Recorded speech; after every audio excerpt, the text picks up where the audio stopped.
1 month into the Wuhan coronavirus outbreak. If you look at the Chinese media on the CCTV, you will still see maybe 99% of the reports regarding about the Wuhan outbreak is emphasizing how much efforts the government already doing. So what's your assessment? I think the situation is a lot more worse than they realized. Wuhan has a maximum security laboratory 4 lab that could handle the coronavirus.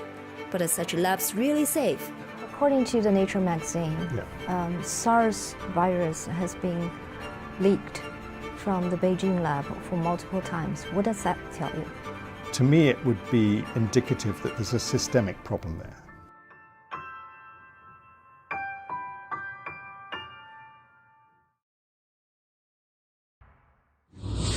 Welcome to Zooming In. I'm Simone Gao.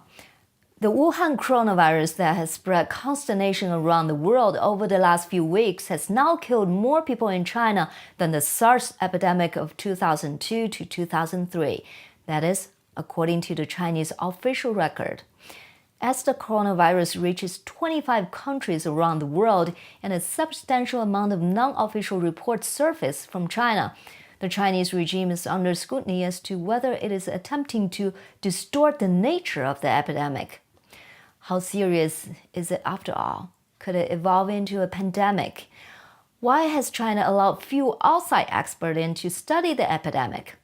How has the U.S. responded to the global public health emergency? And what impact will it have on the global economy at large? We explore these questions in today's episode of Zooming In.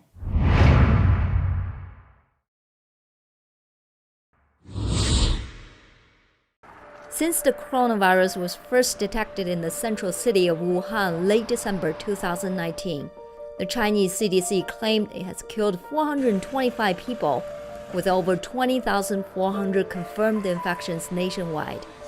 The international health authorities have been largely praising the Chinese authorities for being more transparent in handling the epidemic than they were during the SARS outbreak. I'm not declaring a public health emergency of international concern today. But social media and media outside China suggest otherwise. It is reported by BBC that the Chinese government silenced doctors and medical technicians who posted the coronavirus discovery in early January. They played down the dangers to the public, leaving the city's 11 million residents unaware of the need to protect themselves. By the time the authorities were galvanized into action on January 20th, the disease has grown into a formidable threat. On January 23rd, the government placed Wuhan on total travel lockdown, leaving 6 to 7 million people, including thousands of foreigners, stranded in the city where the virus is raging and hospitals are overflowing.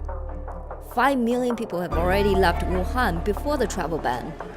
Now Hangzhou, another epicenter with a population of 9 million, is also locked down. All of China has implemented travel restrictions of some form or another as of today. While scientists debate whether the travel ban is going to be effective since so many infected people have left Wuhan and China, Chinese authorities have successfully crafted a narrative that praises the government's resolve and ability to conquer the epidemic. On January 24th, a day after the Wuhan lockdown, China's state-run media CCTV gave overwhelming coverage to the arrival of 450 the People's Liberation Army medical staff who were deployed to the epicenter of the outbreak. According to the Ministry of National Defense, the personnel were all top specialists, including those fought against SARS or Ebola. Wuhan reportedly received a massive delivery of 14,000 hazmat suits, 110,000 pairs of gloves, as well as masks and goggles. Any results from these efforts, however, are difficult to detect. Social media is filled with clips of packed hospitals, corpses lying in hospital lobbies, and overworked medical staff making desperate pleas online for more medical supplies. In one quickly deleted video that was posted to Chinese social media site Weibo, an independent reporter, Fang Bing, filmed 8 corpses transported into a van within 5 minutes. Funeral home workers in Wuhan told the Epoch Times that they had been working 24/7 to cremate bodies. In another post, one nurse claimed at least 90,000 people had been infected, a figure substantially greater than the officially reported number. An underlying question for these horrible things is just how big is this epidemic, and do the numbers from the Chinese CDC reflect reality? We have seen some troubling reports. The coronavirus was first identified in Wuhan on December 1st. However, according to Reuters, testing kits for the disease were not distributed to some of Wuhan's hospitals until about January 20th. Before then, samples had to be sent to a laboratory in Beijing for testing, a process that took 3 to 5 days to get results. During that gap, hospitals in the city reduced the number of people under medical observation from 739 to just 82. According to data compiled by Reuters from Wuhan health authorities, and no new cases were reported inside China. On January the 27th, the Epoch Times reported that in Wuhan, diagnostic kits were only provided to certain qualifying hospitals and in very limited quantities. Medical personnel at these hospitals have said that the number of kits they were supplied is less than 10% of what they need to test patients. By controlling the number of available diagnostic kits, China's CDC is able to put an upper limit on the number of confirmed cases reported daily. Just how big is this epidemic? Chinese-American-trained microbiologist Lin Xiaoxu, who is also the lab director of the viral disease branch of the Walter Reed Army Institute of Research, told me this. So the true situation is always a lot more serious than what the government presented to the world, regardless whether it's the number of severe patients or the death number, and also suspected cases.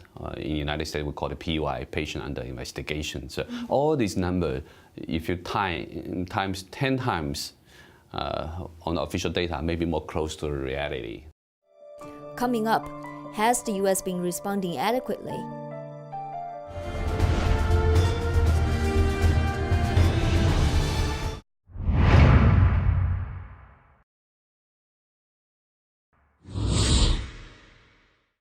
On January 30th, the World Health Organization declared the coronavirus outbreak a global public health emergency. The declaration has only been used 5 times since it was created in 2005. So far, the Wuhan coronavirus has spread from China to over 20 countries, including the United States, France, Japan, Vietnam, and Philippines. On February the 3rd, a death in Hong Kong marked the second fatality outside mainland China. Last weekend, U.S. health authorities confirmed the 8th case of coronavirus in the U.S. The virus was detected in the students from the University of Massachusetts who recently traveled to Wuhan. On January 29th, a plane arrived at the March Air Force Reserve Base, a military base in Southern California, after being flown from Wuhan, carrying 195 U.S. citizens who had been evacuated from the Chinese city. Most were State Department officials and their families, although some private citizens were included. U.S. health officials said these passengers would be put in quarantine for 14 days. On the 31st, the Trump administration announced that U.S. citizens who have traveled within the past 2 weeks to Hubei province, whose capital city is Wuhan, will also be subject to a mandatory quarantine of up to 14 days. In addition, the Trump administration issued an executive order to ban all foreign nationals who had traveled to China over the past 2 weeks from entering the U.S. On February the 2nd, a second plane was reportedly on its way to Wuhan, with a mission to bring back to the United States U.S. citizens wishing to leave the city. The decision came after the CDC warned that health officials were prepared for the possibility that the outbreak could become a pandemic. Earlier on Monday, February the 3rd, Beijing accused the U.S. of fueling panic over the disease with travel restrictions and evacuations. A foreign ministry spokeswoman even blasted the U.S. for doing nothing to help China combat the crisis. Contrary to her narrative, Health Secretary Alex Azar had released last week that the U.S. had offered to send a team of health experts to China several times, which the Chinese government had rejected until February the 2nd, when they finally accepted the offer. The Chinese Foreign Ministry spokesperson's hostile remarks, well directed toward the U.S., were an attempt to avoid political embarrassment, another display of the government's incompetence and a habitual dishonesty in reacting to a public health emergency. This mentality is precisely what allowed the disease to gain a tenacious hold. I interviewed Tim Trevan, founder of Chrome Biosafety and Biosecurity Consulting. He was quoted in a 2017 Nature article where he alluded that the top-down hierarchical nature of the Chinese institutions might be the root of the problem. My question was more whether the culture that exists in Chinese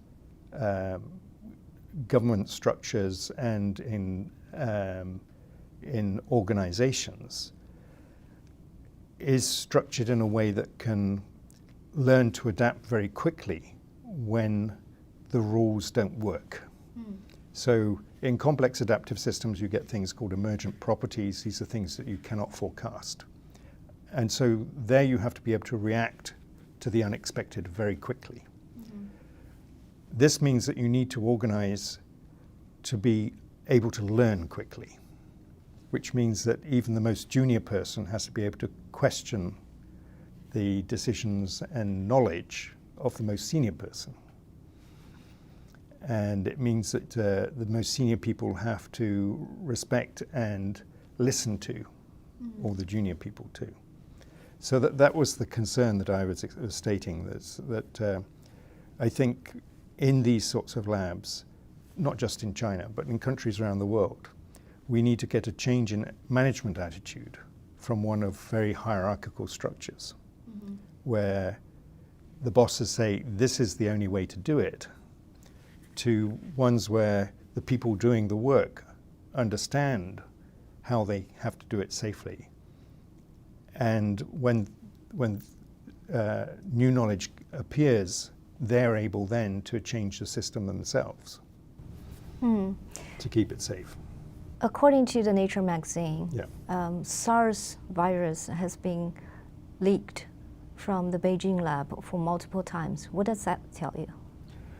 Well, to me, that if you have a major unintended release of a dangerous pathogen like that several times within the same organization over a short span of time, to me it would be indicative that there's a systemic problem there. There's a problem with the system of management and of risk management in that facility. And so I would want to go in there if I were responsible for trying to prevent these future releases of the virus. I'd want to go in there and study what were the underlying causes for why people made the decisions which led to the actions which led to the release. What were the management structures that made them think that that was the right thing to do that way? So, as I say, it becomes an issue of how you learn about your organization and how you learn about the way you do things. Tim also shared his advice on how the situation should be assessed moving forward. When can medical authorities tell whether which direction this is going to go? Right. Well, the first indications will be once we understand the full course of the disease. Say it takes 3 weeks from infection to full recovery. Or say it takes 10 days from initial infection to when you're no longer infectious, when you no longer can pass on the disease to someone else. If we find that over a 1 week or 2 week period, the number of people who are progressing from initial infection out of the period from which they're infectious starts exceeding the number of new cases, then we can believe that we've got it under control. Or at least that we're going in the right direction. So what we'll definitely be looking for is what is the rate of new cases? If the rate of new cases continues to go up geometrically, then our control measures are not working. If it starts to plateau or slow down, then we can have some faith that our control measures are working. Let's hear what Dr. Lin Xiaoxu has to say about this. Even the Chinese scientists probably have a lot of data in hands, but they are not allowed it to release to the public. So that's why you see even some of the medical situation, the medical data collected is only released on the scientific reports, even after the government allowed it, the situation to be publicized. Yeah, so some of the information definitely needs to be released earlier to the world, and regarding about the different symptoms that people can experience from this virus and mutations, it may occur, and whether it's already the second generation mutations happened, and would it be more transmissible, would it be more pathogenic? And this information, the Chinese doctors will have the first hand information because they're treating so many patients every day, right? So they will be able to see if the virus have more deadly outcomes.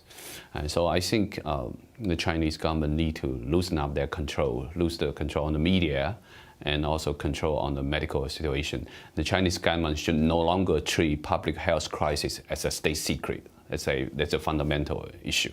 If they always treat it as a state secret, that so many true situations are covered up. Coming up, as China returns from the Lunar New Year break, how will the coronavirus affect the economy at large?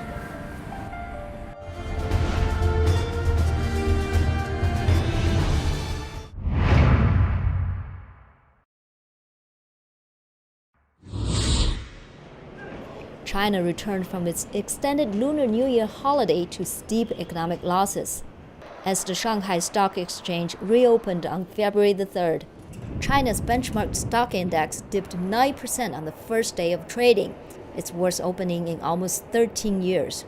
The Chinese yuan plunged against most of its major currency rivals.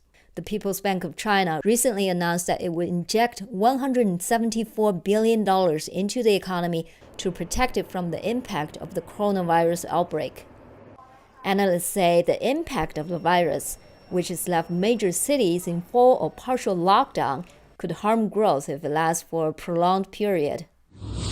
China's travel and tourism sectors have already taken a hit over an unusually quiet Spring Festival break, while cinemas were forced to close to try to contain the virus. Meanwhile, numerous factories have suspended production while companies have instructed employees to work from home. Foxconn, Toyota, Starbucks, McDonald's, Tesla, and Volkswagen are just a few of the corporate giants to have paused operations or shuttered outlets across China. On February the 4th, Hyundai, the world's fifth largest automaker, said that it was temporarily stopping production lines at its factories in South Korea due to shortage of Chinese parts. The Hyundai shutdown could portend much more serious disruptions in the complex automobile supply chains. Global oil prices began to collapse as demand from China shrunk. China consumes 13 of every 100 barrels of oil the world produces. As daily Chinese oil demand dropped 20% because of diminished transportation and manufacturing, repercussions were felt by the entire oil industry. Experts say once the Wuhan coronavirus subsides, it could take as long as 19 months for multiple industries to recover. It is estimated that the global economy would take a hit of at least $40 to $60 billion. Just how deep would the wounds be on China's economy? Economist and China expert Frank Ching told me this. The impact of the Wuhan coronavirus on the Chinese economy will be greater than in 2003. In 2003, the Chinese economy was on the rise. China was becoming the world's factory, and Made in China was coming into being. E-commerce in China was a fledgling. Now the Chinese economy is having difficulties. You have the US-China trade war and a Chinese economic dynamic in which the state flourishes, but individuals do not. Investment of private enterprises has fallen sharply in recent years, and the supply chain has also shifted. All of these elements factored together will create a far-reaching impact on the Chinese economy. The extent to which the epidemic affects the economy depends on a couple of things. The first is the duration of the epidemic. Liang Zhou, Dean of Medicine at the University of Hong Kong, stated in a January 27 report that he believes the Wuhan epidemic will peak in April and May and will start to subside in June and July. This means a negative impact on the economy will exist for the first and second quarters. It will continue through May and June and will start to recover after June. Second, will this evolve into a nationwide epidemic? At present, it is suspected that the number of people who are infected and the death toll in China are dozens of times higher than officially announced. There are already 36 sites being locked down or partially locked down. 5 million people fled Wuhan before the lockdown on January 22nd. Their primary destinations were Beijing, Shanghai, and Guangzhou. Now the Chinese Communist Party faces a dilemma between employment and epidemic control. For economic reasons, it cannot extend the Chinese New Year holiday after February 10th. But this also means the epidemic in these large cities will get worse after the holiday is over, when people start to move around. Therefore, I predict that by April to May, large cities, and in fact most cities in the country, will be forced to lock down or partially lock down.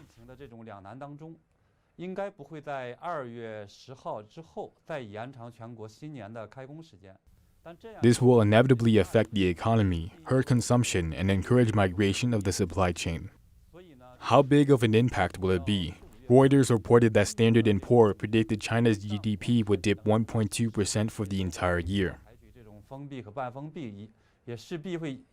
Other organizations have made similar forecasts. But I believe China's GDP will drop down further. I believe the growth rate for the first quarter will only be 2% or lower. The subsequent growth will be even smaller. The decrease in growth for the entire year will be about 1.5%. Considering that last year China largely faked its GDP numbers, I would say the impact of the outbreak on China's economy will be more serious than what the outside world imagined. And when China is hurt, the world bleeds. Overwhelming concerns over the state of the global economy may prove one thing. The international commerce and financial markets have become far more reliant on China than people realize. And with a greatly underestimated number of people infected with the coronavirus, people do not know what to expect. But one thing is for sure. If the epidemic prolongs, China will be forced to disengage with the rest of the world during a period when it needs Western investment the most. Stay tuned for the truth about the coronavirus epidemic in China. Thanks for watching Zooming In. I'm Simone Gao. See you next time.